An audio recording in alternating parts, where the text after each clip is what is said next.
This is your Northwoods hunting tip of the week. If you've got a puck call or a slate call that's not giving you the sound that you want to, it needs to be clean. It's got a lot of oils on it or dirt, so you can use a Scotch-Brite pad to scruff up the surface, or some indications between a 200 and a 400 grit sandpaper to do that. Now, also depends on the striker. I've got a striker, I'm going to call it a slate striker. I'm probably not correctly identifying the material, but it will work on this Purple Haze Primos call anywhere. This is like a hard plastic here. And so with the striker that it came with it, which is a, I'm going to say ash striker, it doesn't work. Where I scuffed it up with the sandpaper, it works fine. So you just want to take, I've got 220 grit here, and just gently scrub up the surface in order to get that area clean. There needs to be more there.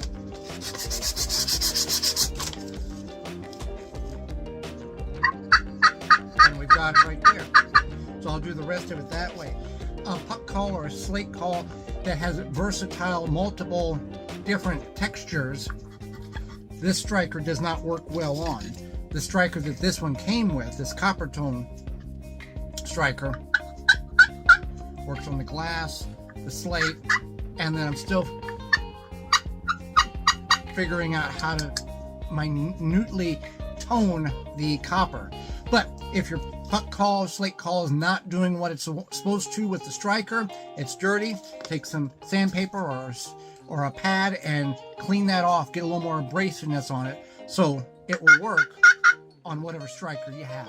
This has been your Northwoods hunting tip of the week. This is your Northwoods hunting tip of the week. In the turkey woods, we have a variety of different calls in which we can select. Our box call, to our slate call, to our diaphragm call, to our gobbling tube, but how you utilize these calls greatly impacts how that sound travels through the woods, especially really dense woods like where I hunt is very thick pine forest that had been logged and replanted. Got the rows is really thick. So what some people will do, let's start with a box call. This is a Quaker Boy call. Some box calls have a little handle in which you can hold, and then the base is exposed for the volume to go away from. In this instance, it doesn't. So what some people will do is they'll just hold this and call. What you're doing is you're muffling the sound going into your hand, or if you got a glove on, you're diminishing that sound volume. So what you want to do is take just a couple of fingers, leave this open like that, and then call. Now on the slate call, or the puck, however you want to describe it, same thing. A lot of these are manufactured where it's set to, and there's holes for the volume to extract from. But what some people will do, again, they'll bury it in their hand and they'll call. What you're doing is you're muffling that sound again. So you want to cup it and then call. And again, whatever striker you use can greatly dictate the tone. See, I'm holding it, I'm muffling it. You want to keep it opened up like that to get that sound to shoot out into the woods, so you can reach out and touch that gobbler and make him want to come to you. This has been your Northwoods hunting tip of the week.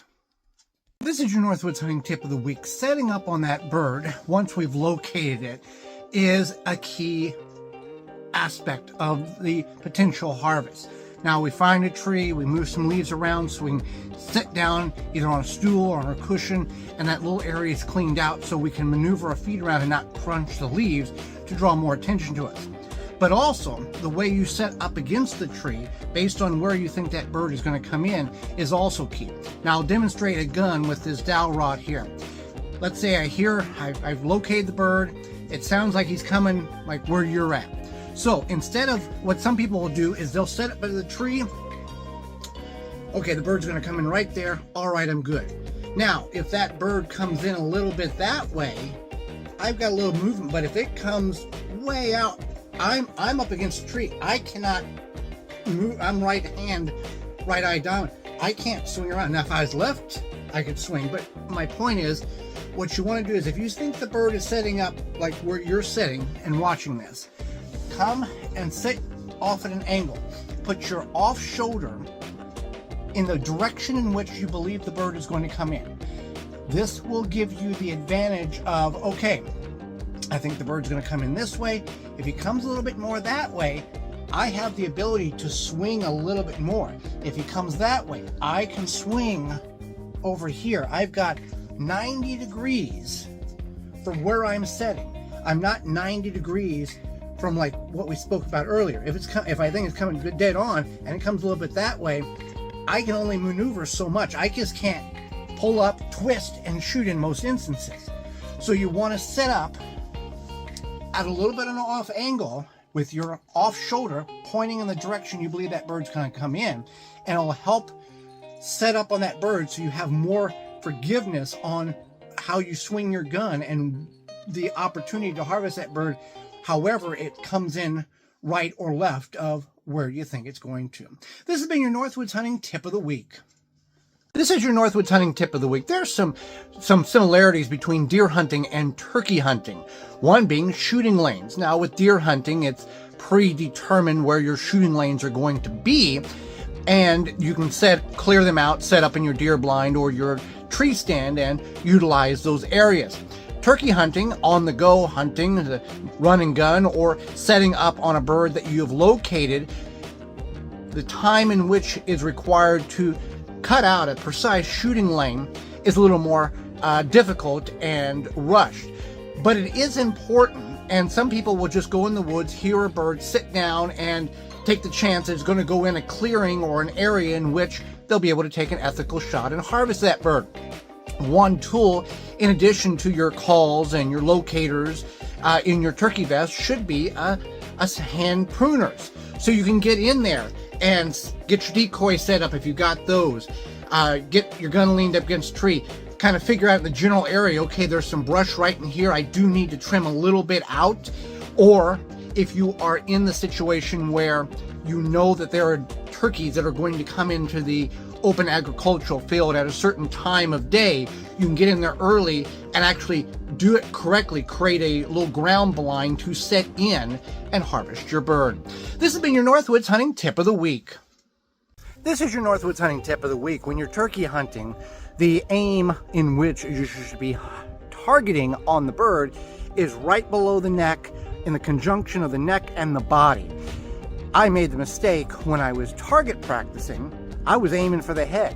I just wanted to see how it was going to pattern.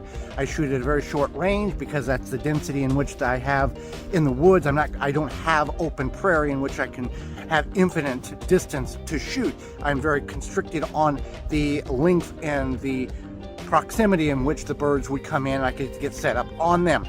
I shot at the head. I thought, oh, that looks kind of odd, but it really did very good. And then I realized I was aiming at the wrong part. So I'm glad I made that mistake, and I knew where to aim. I just wasn't thinking about it.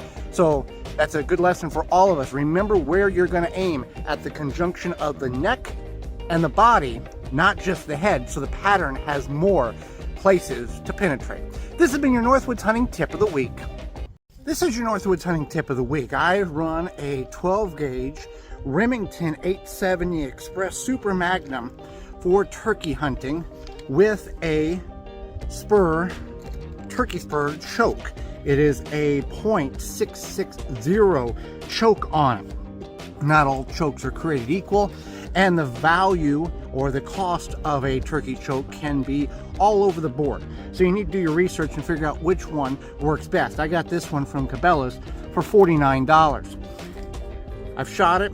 It does exactly what I want it to. I shot it about 18 yards, as that is realistically the distance I'm going to have if I get a turkey to come in on me, based on the density of the woods that I'm hunting, my property in the Northwoods of Wisconsin. It is very condensed at 18 yards, so I know that I can stretch back out to 30 if I need to for some reason, if I find a hole or I'm shooting down an old logging road, some spectacular situation. It goes without saying, but the same load in which you're shooting, you should target practice with. I understand the TSS shells are $20 plus a piece, all of this stuff. I'm running open sights. I'm not running a red dot or a scope or anything like that. But do your research on your choke, do your research on the ammunition, make sure those two are compatible with each other. And if you need to, shoot a couple of different loads based on what you are wanting to accomplish. I shoot a Remington 12 gauge, 3.5 inch, 1300 feet velocity, 2 ounce shot, number 6 shot size, and with the targeting and the sighting it in, works just fine. Now, do you need a turkey choke? No, but if you're going to shoot long distances, the condensing of that turkey shot through that choke is going to make the impact and the success of harvesting and that distance out there much greater. So if you have a lot of space, you can practice at 30, 40, 50 yards to see how that patterns. This has been your Northwoods hunting tip of the week. This is your Northwoods hunting tip of the week. This is a map of my property I pulled off of the realtor site. This hangs in our tent and will hang in our cabin. I pulled it off the realtor site and put it in Canva to blow it up. I had to kind of splice it together a couple of places to get it large enough to where I could see what I wanted to see but not distort it too dramatically. The purpose of this map is, one, to have a visual of where my trails are, where my different stands are, which is the pink little arrows, and each stand has a stand 1 or blind 1. And also, this is something in which you can do for your property and have either at your residence and at your camp, so all members of the party, your hunting party, knows where the stands are, or your spouse or a significant other, family members know. So whenever you're hunting, they have a map at home, and if something happens, you can get a message to them and say, hey, I'm hurt, I fell out of stand 4, I need somebody to come get to me. That type of situation. So they have an idea of where you're at, not just saying, oh, I'm on the property in the far right corner of the whatever.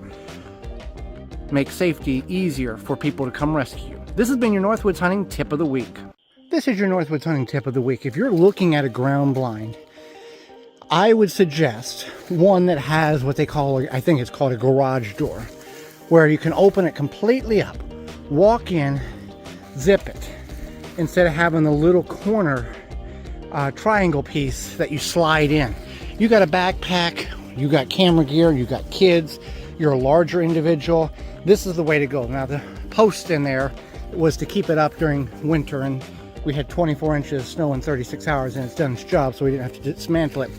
But look for whatever brand you're interested in, look for one that has the wide door so you can instantly go in. And then on this one here, when you go in, you don't necessarily have to zip it. You can just clip it. Now there is a pocket here that if something came that way, could potentially see in. But overall, this is a very good blind. My wife used it for archery and gun. I used it for gun. Very comfortable. But the door is a very beneficial, wide open, walk in, close it, and you're done. You don't have to fight with a backpack or anything. This has been your Northwoods hunting tip of the week. This is your Northwoods hunting tip of the week. If you are in the market and trying to buy property, or have bought it and are looking to put a driveway in to get access to the place in which you have your camp, or you have a cabin that's going to be built or delivered, do your best to try to put a kink in your driveway, put an S in it. That way, when people are driving by, this is my driveway, they look up. Yeah, they can see some things up here, but it's not a straight shot. Oh, look, there's a vehicle up here. Oh, look, there's a big tent up here, a cabin, whatever that is. So you can keep things a little more hidden, and less people potentially will trespass on your property. Also, signs of video security in action is also a good deterrent as well. This has been your Northwoods hunting tip of the week. This is your Northwoods hunting tip of the week.